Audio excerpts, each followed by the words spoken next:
Hi everyone, this is Sheila Myers. I'm with Stamping Wishes. I'm an independent Stampin' Up! Demonstrator, and I'm here today for us to do what's called a tower card. And I also wanted to give you a little tidbit that I recently found out that helps my stamp stay on better when I put the clear piece that gives you the design of your stamp on. We've had a little bit of trouble with those wanting to come off during your stamping, and there's been all kinds of tips out there about chapstick and different things to use. Well, I ran into this item here that is called Invisi-Grip. I don't usually promote other businesses other than my Stampin' Up! Products, but I did want to share this with you because it has been a great find. And what it does is it's a clear piece of clinging that goes onto, you put it onto your block like this, and I put one on one side, that way I can use my clear stamps here, and then the other side is left blank for my polymer type stamps that are, you can see through and everything. Those go through. So I also did the same thing on my Stamparatus here. On one side you can see that I've got that on there for stamping. On the other side I don't. So I can use both types of stamps and get the same great effect where it's one stamp after another. And so now I'm happy to say that all my stamps now have their little design on the back like they were meant to be, and they stick and stay on the whole time I'm stamping. So there's my tidbit for you today. So let's go ahead and get started. We're going to be working on a tower card today. I'll show you some samples. The original one I saw, and I believe it was on a UK's site, somebody from UK, and it was paper something, but I don't remember. I just remember glancing through a bunch of videos, and that one kind of caught my eye, and I watched it, and I do apologize to that person that I didn't write their name down, and I'll be better about that in the future. But this is one of the tower cards. As you can see how you've got your little piece that comes through there, and this is the size that would fit into a, I believe it's a 7 by 9 inch envelope, where the shorter version, which we're going to make today, I kind of played around with the measurements and brought it down, but here's another version of that. Makes it real nice. And as you can see on the back, you have a whole area there to put your greeting and stamp whatever you want to. And it's just a really fun card. And I'll show you how this cuts and what your measurements are for it. The one we're going to be making today is this one. Oh yes, it is gorgeous. This is using our new designer paper, Graceful glass. It is 6 by 6 and found in our new Stampin' Up! Catalog, and it's got tons and tons of beautiful prints. Let me show you here just a few of them to show you some gorgeous cards. And one of the cards I'm going to be making pretty soon to showcase this is to make a window card where that I'll use the acetate or window sheets and adhere that so that when you open and close your card, you'll be able to see it from both sides. So I'm really anxious to get that one started. But as you can see, there's just some absolutely gorgeous designs. I just had my 2 classes yesterday, so we used up all of the little square ones like you saw there, and there was also circle ones that you can cut into 4s, and they come out to be like 3 by 3 because there's 4 to a sheet, and those are 6 by 6. So anyway, let's go ahead and get started on what you'll need. Your cutting measurements for the smaller card will be 4 1/4 by 9. Then if you want to make the larger one that I showed you earlier, you're going to cut it at 7 by 9. But your measurements are the same as far as where your scoring is for each of your cards. So you want to bring it into your score, and you're going to score at 1 inch, at 2 inches, at 3 inches. Then we're going to move it over to 6 inches and score. Then at 7, score. And then at 8. And for you that don't want to have your arms, from your cutter open, you could flip that around and do 1, 2, 3 twice. But I like to go ahead and get it all done in one fell swoop without moving my cardstock. Okay, so what you've got is your 3 score lines. You're going to take your center one and you want to do a mountain fold on that one and bring it on down. And of course I didn't bring my one little bone folder over here. Let me grab it real quick because I love to use my bone folders and make sure I've got a good crisp fold there. And we're going to do the same thing to the other side. And we'll worry about the folds on these a little bit later.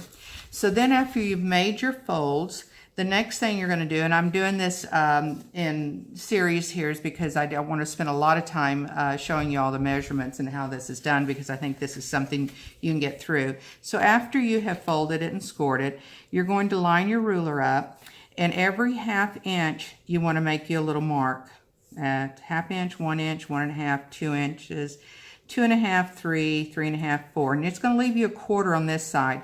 Be very careful when you do this, because we did, by me reducing it, it doesn't come out even. It gives you that quarter. Don't move your ruler around and start doing this, or move your card around. Just move your ruler on over this way. That way you keep the 1/4 inch at the bottom where we want it to be, and then you just go ahead and do your quarter. 1 1/2, 2, 2 1/2, 3, 3 1/2, and 4. And then you're going to turn it this way and line your 2 marks up from each of your sides there.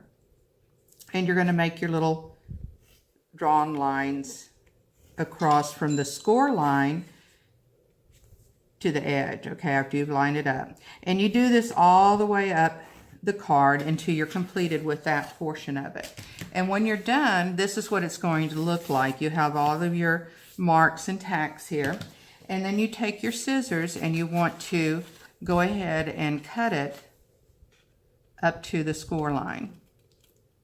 Okay, and you could use your cutter to do this, but it does, I've done it both ways, and I find it just as accurate and just as quick to just go ahead and do this. So at this point in my film, I am going to speed this up, and since I haven't figured out how to not make my voice sound gibberish when I speed it up, I'm going to go silent for a couple of minutes.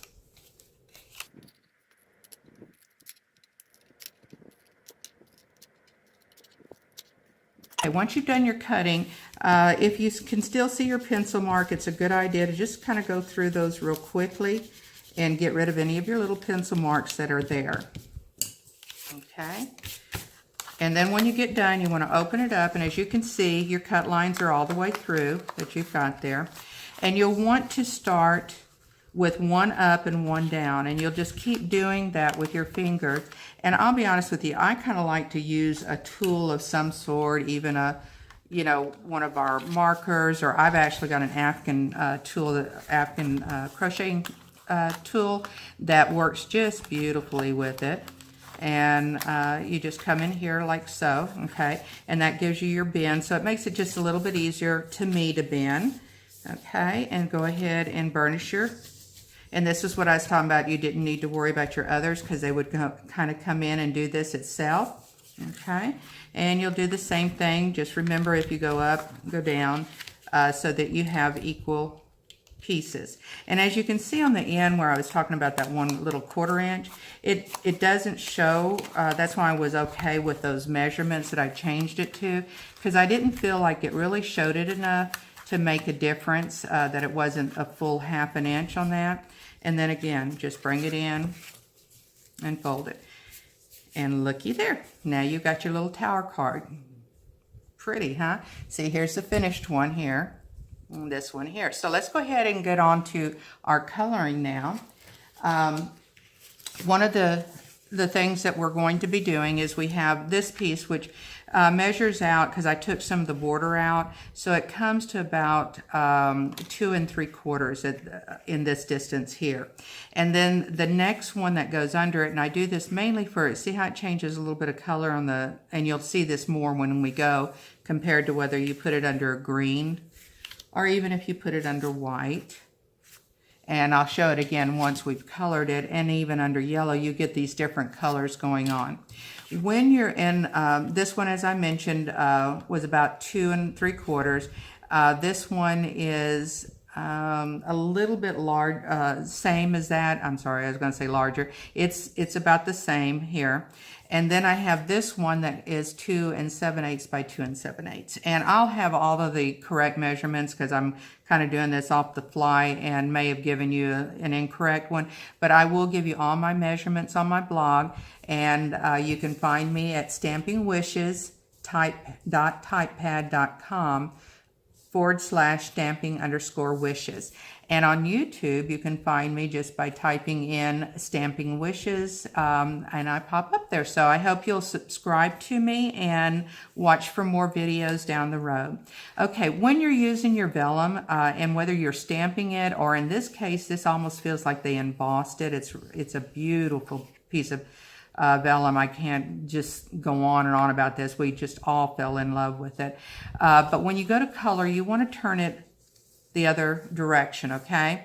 And then you want to go ahead and put in your, however you're going to place your coloring in there. Go ahead and get your markers. This particular one is our new Highland Heather. Absolutely love these colors. We got some beautiful colors back in, and I was so tickled that we were able to do that and add to our inventory this year of new colors. It's always fun to change.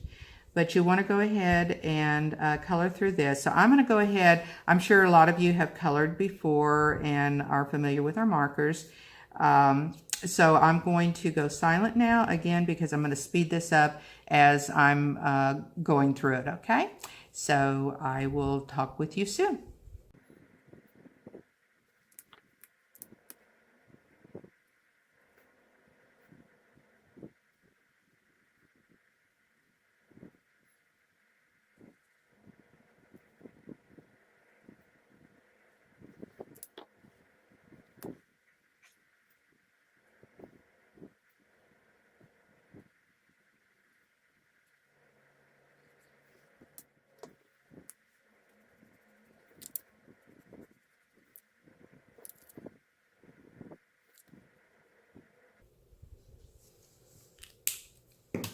All right, now that we've finished coloring, and when you turn it over, this is what you'll see.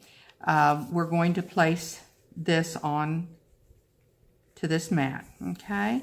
And so let's go ahead, and I want to show you another trick. This was shown to us a little while back from our upline, Donna Griffith, who is a fantastic demonstrator and a fantastic leader. So what she taught us to do is, in using either in our intricate pieces, like if you noticed on these pieces here, we're able to use our silicone mat. Again, it's found in our Stampin' Up! Catalog. And these little filigree pieces that we've cut out, and we've cut these out using our framelits, Petals and More thinlits. We use this piece right here. These are gorgeous with the stamp set and alone like what we use today. So anyway, you will use this gluing technique, which will not show very little, if any, onto the vellum. So you want to make sure you're on the back. You know, this is your front, so make sure you're on the back, and you want to flip it over. Put you a little bit of glue, and if you aren't aware of this, these silicone mats will not withstand the glue like that. It'll dry up, then you just peel it right off, or you can wash it off, either way. But you want to put it in there and get it kind of absorbed into the sponge, and then you want to just dab over your piece that you're working on. Make sure you don't leave any big blogs. And I may have said blogs and I meant blobs. Okay, and it glues down, and if you can see, you don't see all of those marks like you normally would see when you're using this technique, okay? And so let's go ahead and glue this piece down here to our green.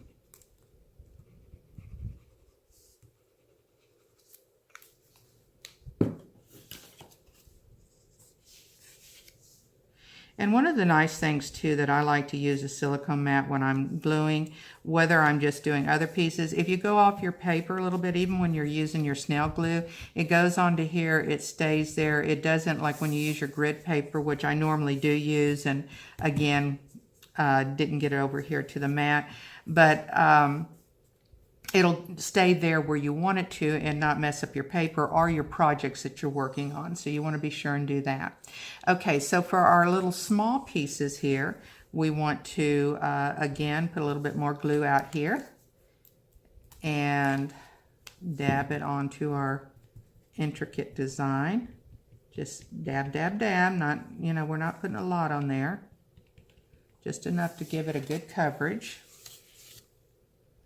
And then we're going to go down here and balance it onto our card like that. Gives you a nice little secure. And let's go ahead and do it to the other one.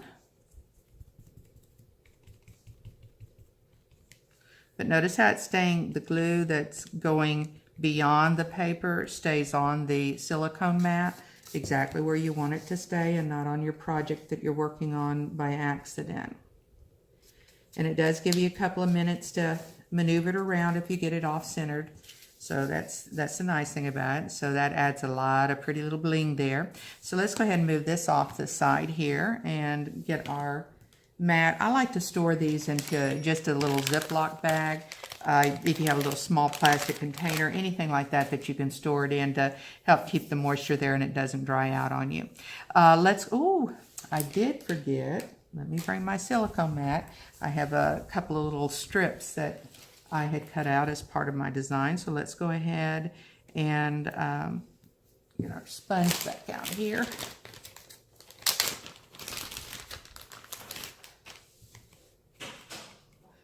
Okay. Whoops.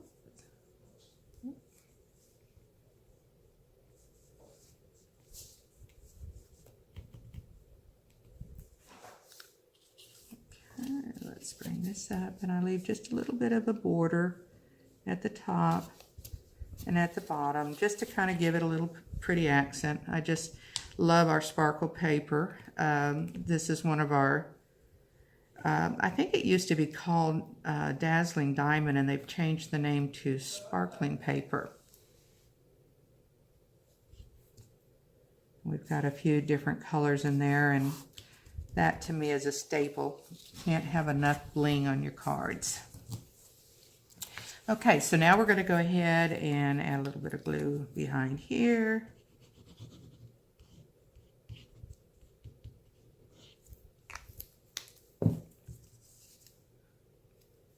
Place the design in the center here. Oh, it's looking gorgeous. Just love, love, love, love this card. Okay.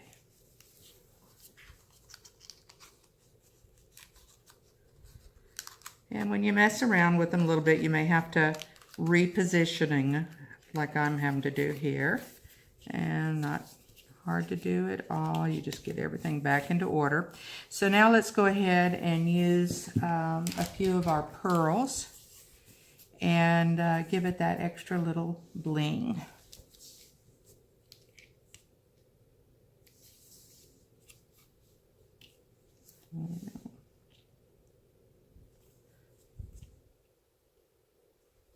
I did get a little bit of the glue on me, so it's wanting to kind of stick a little bit there. And I am using the different sizes just so some of the color will come through there.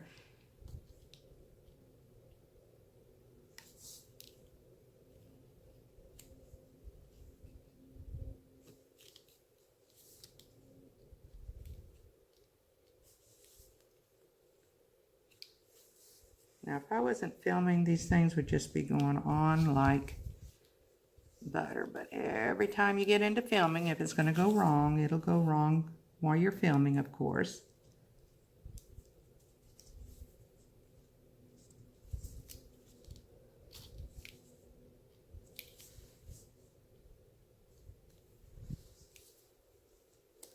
Next, I have to remember to keep me a little rag behind so I can make sure I get all the glue off my fingers, and probably I have better luck of picking these up. We're almost there, so let's go ahead and get this last one on.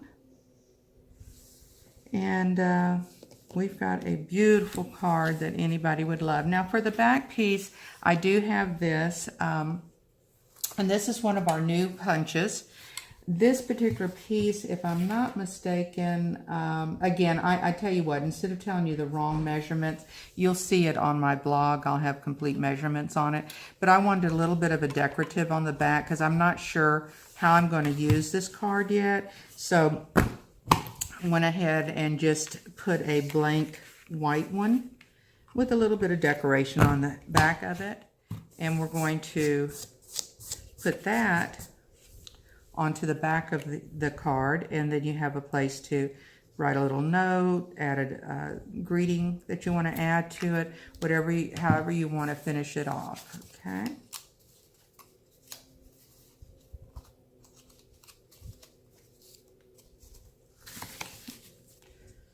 So let's go ahead and bring this on down.